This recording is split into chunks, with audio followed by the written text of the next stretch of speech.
Hello viewers, ನನ್ನ ಚಾನಲ್ಗೆ ನಿಮ್ಮೆಲ್ರಿಗೂ ವೆಲ್ಕಮ್. ನಾನು ರೀಸೆಂಟಾಗಿ ರಿಲೀಸ್ ಆದಂತಹ ಮಹಾವತಾರ್ ನರಸಿಂಹ ಮೂವಿನ ನೋಡಿದೆ.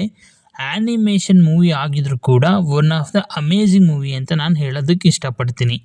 ಹಿರಣ್ಯಾಕ್ಷ ಮತ್ತು ಹಿರಣ್ಯಕಶಿಪು ಈ ಇಬ್ಬರು ರಾಕ್ಷಸರು ಯಾರು, ಇವ್ರನ್ನ ಸಂಹಾರ ಮಾಡೋದಕ್ಕೆ ಯಾಕೆ ಭಗವಂತ ಅವತಾರಿಸ್ತಾ ಅನ್ನೋದೇ ಈ ಮೂವಿಯ ಸ್ಟೋರಿ.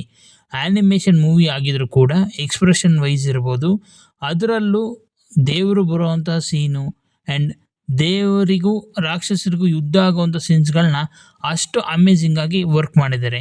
ಈ ಮೂವಿನ ನೋಡಿದಾಗ ನನಗನ್ನಿಸ್ತು, ಈ ಮೂವಿಗೆ ವರ್ಕ್ ಮಾಡೋರು ಆ ಟೆಕ್ನಿಕಲ್ ಟೀಮಿಗೆ ಒಂದು ಹ್ಯಾಟ್ಸ್ ಆಫ್ ಹೇಳಲೇಬೇಕು ಅಂತ.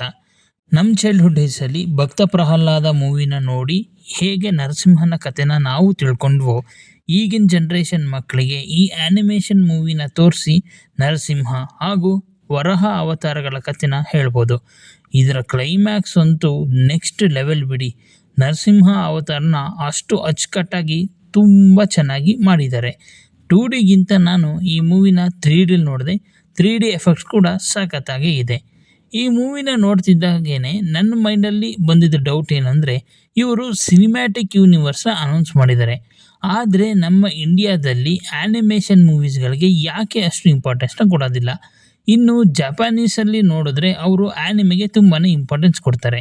ಅದರಲ್ಲಿರೋ ಸ್ಟೋರಿ ಆಗಿರ್ಬೋದು, ಎಕ್ಸ್ಪ್ರೆಷನ್ ಆಗಿರ್ಬೋದು ತುಂಬಾ ಚೆನ್ನಾಗಿರ್ತವೆ. ಹಾಲಿವುಡ್ಡಲ್ಲೇ ಆ್ಯನಿಮೇಷನ್ ಆ್ಯಂಡ್ ಲೈವ್ ಆ್ಯಕ್ಷನ್ನ ಮಿಕ್ಸ್ ಮಾಡಿ ಅವತಾರ್ ಅನ್ನೋ ಒನ್ ಆಫ್ ದ ಗ್ರೇಟ್ ಮೂವಿನ ಮಾಡಿದ್ದಾರೆ. ಹಾಗಿದ್ರೆ ಈ ಆ್ಯನಿಮೇಷನ್ ಮೂವಿಯಿಂದ ಆಗೋ ಅಡ್ವಾಂಟೇಜಸ್ಗಳು ಏನು ಮಾತಾಡೋಣ ಬನ್ನಿ. ಆ್ಯನಿಮೇಷನ್ ಮೂವಿನ ನಾವು ಮಾಡೋದ್ರಿಂದ ಆ್ಯಕ್ಟರ್ಸ್ಗಳಿಗೆ ಕೊಡಬೇಕಾದಂತಹ ಒಂದು ಸಂಭಾವನೆ ಏನಿರುತ್ತೆ ಅದು ಉಳಿಯುತ್ತೆ. ಪ್ರೊಡ್ಯೂಸರ್ಗೆ ಸ್ವಲ್ಪ ಖರ್ಚು ಕಮ್ಮಿ ಆಗುತ್ತೆ and action sequences and bomb ಬ್ಲಾಸ್ಟ್ಗಳಿಂದ ಯಾವ ಜೀವ ಹಾನಿನೂ ಆಗೋದಿಲ್ಲ. ಟೆಕ್ನಾಲಜಿ ವೈಸ್ ಒಂದು ಇಂಡಸ್ಟ್ರಿ ತುಂಬಾ ಬೆಳಿಬೋದು ಆ್ಯಂಡ್ ನಮಗೆ ತುಂಬಾ ಕಲಿಯೋಕ್ಕೆ ವಿಷಯಗಳು ಸಿಗ್ತವೆ. ಹಾಗಾದರೆ ಯಾಕೆ ನಮ್ಮ ಇಂಡಿಯನ್ಸ್ ಈ ಆ್ಯನಿಮೇಟೆಡ್ ಮೂವೀಸ್ನ ಅಷ್ಟೊಂದಾಗಿ ಸೀರಿಯಸ್ ಆಗಿ ತಗೊಳ್ಳೋಲ್ಲ ಅಂದರೆ, ಅದಕ್ಕೆ ಮೇಯ್ನ್ ರೀಸನ್ ಬಂದು ರಜನಿಕಾಂತ್ ಅವರು ಸ್ವಲ್ಪ ವರ್ಷಗಳಿಂದ ಆ್ಯಕ್ಟ್ ಮಾಡಿದಂತಹ ಕೋಚಡಾಯನ್ ಮೂವಿ. ಸ್ಟೋರಿ ವೈಸ್ ಈ ಮೂವಿ ತುಂಬಾ ಚೆನ್ನಾಗಿತ್ತು, ಆದರೆ ಆ ಟೈಮ್ ಪೀರಿಯಡಲ್ಲಿ ನಮ್ಮ ಜನರಿಗೆ ಆ್ಯನಿಮೆ ಅಂದ್ರೇನು, ಈ ಟೆಕ್ನಾಲಜಿನ ಯಾಕೆ ಯೂಸ್ ಮಾಡ್ತಾರೆ ಆ್ಯಂಡ್ ಹೇಗೆ ಯೂಸ್ ಮಾಡ್ತಾರೆ, ಇದರಿಂದ ಎಫೆಕ್ಟ್ಸ್ಗಳು ಹೇಗಿರುತ್ತೆ ಒಂಚೂರು ಗೊತ್ತಿರಲಿಲ್ಲ. ಆ್ಯಂಡ್ ಡೈರೆಕ್ಟರ್ ಕೂಡ ಅವತಾರ್ ರೇಂಜಿಗೆ ಬಿಲ್ಡಪ್ ಕೊಟ್ಬಿಟ್ಟು ನಾವು ಪೋಗೋದಲ್ಲಿ ನೋಡೋ ಅಂತಹ ಕಾರ್ಟೂನ್ ಲೆವೆಲ್ಗೆ ಈ ಮೂವಿನ ತೆಗೆದಿದ್ರು. ಈ movie one of the biggest disaster ಆಗೋಯಿತು. ಆ್ಯಸ್ ಯೂಶಲಿ ಆ ಮೂವಿಯ ರಿಸಲ್ಟ್ನ ನೋಡಿಕೊಂಡು ಯಾರು ಇನ್ನೊಂದು ಸಲ ಆ ಥರ ಮೂವಿ ಮಾಡೋಕ್ಕೆ ಧೈರ್ಯ ಮಾಡಲಿಲ್ಲ. ನಮ್ಮ ಇಂಡಿಯನ್ಸ್ಗೆ ಪೋಗೋದಲ್ಲಿ ಈ ಛೋಟಾ ಭೀಮ್, ಮೈಟಿ ರಾಜು, ಬೆಂಟೆನ್ ಈ ಥರ ಕಾರ್ಟೂನ್ಗಳನ್ನ ನೋಡ್ತಾ ನೋಡ್ತಾ ಆ್ಯನಿಮೆಗಿರೋ ವ್ಯಾಲ್ಯೂ ಏನು, ಆ್ಯನಿಮೆ ಅಂದರೆ ಏನು ಅಂತಲೇ ಗೊತ್ತಿಲ್ಲ. ಮೋಸ್ಟ್ಲಿ ನಮ್ಮ ಇಂಡಿಯಾದಲ್ಲಿ ಆ ಥರ ಟೆಕ್ನಾಲಜಿನ ಯಾರು ಅಡಾಪ್ಟ್ ಮಾಡ್ಕೊಳ್ದಿದ್ದೇ ಈ ಒಂದು ತಪ್ಪು ತಿಳುವಳಿಕೆಗೆ ಮೇನ್ ರೀಸನ್ ಅಂತ ಹೇಳ್ತೀನಿ. ಟೆಕ್ನಾಲಜಿನ ಯೂಸ್ ಮಾಡಿಕೊಂಡು ಒಂದು ಫ್ಯಾಂಟಸಿ ವರ್ಡ್ನೇ ನಾವು ಕ್ರಿಯೇಟ್ ಮಾಡ್ಬೋದು ಆ್ಯಂಡ್ ಜನರನ್ನ ಅದರಿಂದ ಎಂಟರ್ಟೈನ್ ಮಾಡ್ಬೋದು ಅನ್ನೋದಕ್ಕೆ avatar one of the best example ಅಂತ ನಾನು ಹೇಳೋದಕ್ಕೆ ಇಷ್ಟಪಡ್ತೀನಿ. ರೀಸೆಂಟಾಗಿ ಇದರ ಪಾರ್ಟ್ 3 ಟ್ರೈಲರ್ ಕೂಡ ಬಂದಿದೆ.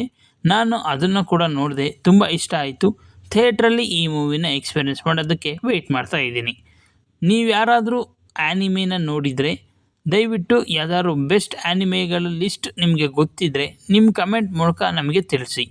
ನಾನು ದಿನ ಇದೇ ಥರ ಹೊಸ ಟಾಪಿಕ್ನ ತೊಗೊಂಬಂದು ನಿಮಗೆ ಎಂಟರ್ಟೈನ್ ಮಾಡೋಕ್ಕೆ ಟ್ರೈ ಮಾಡ್ತಾ ಇರ್ತೀನಿ.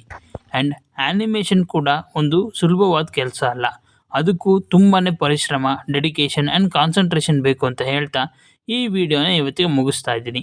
ನಿಮ್ಮೆಲ್ರಿಗೂ ಇವತ್ತು ನಾನು ಮಾಡಿದಂಥ ಕಂಟೆಂಟ್ ಇಷ್ಟ ಆಗಿದೆ ಅಂತ ನಂಬಿದ್ದೀನಿ. ದಯವಿಟ್ಟು ನಮ್ಮ ಚಾನಲ್ನ ಸಬ್ಸ್ಕ್ರೈಬ್ ಮಾಡಿ, ಶೇರ್ ಮಾಡಿ ಆ್ಯಂಡ್ ಲೈಕ್ ಮಾಡಿ. ಜೊತೆಗೆ ಕಮೆಂಟ್ ಸೆಕ್ಷನಲ್ಲಿ ಹೈಪ್ ಬಟನ್ ಇದ್ದರೆ ಅದನ್ನು ಕೂಡ ಕ್ಲಿಕ್ ಮಾಡಿ. Thank you all.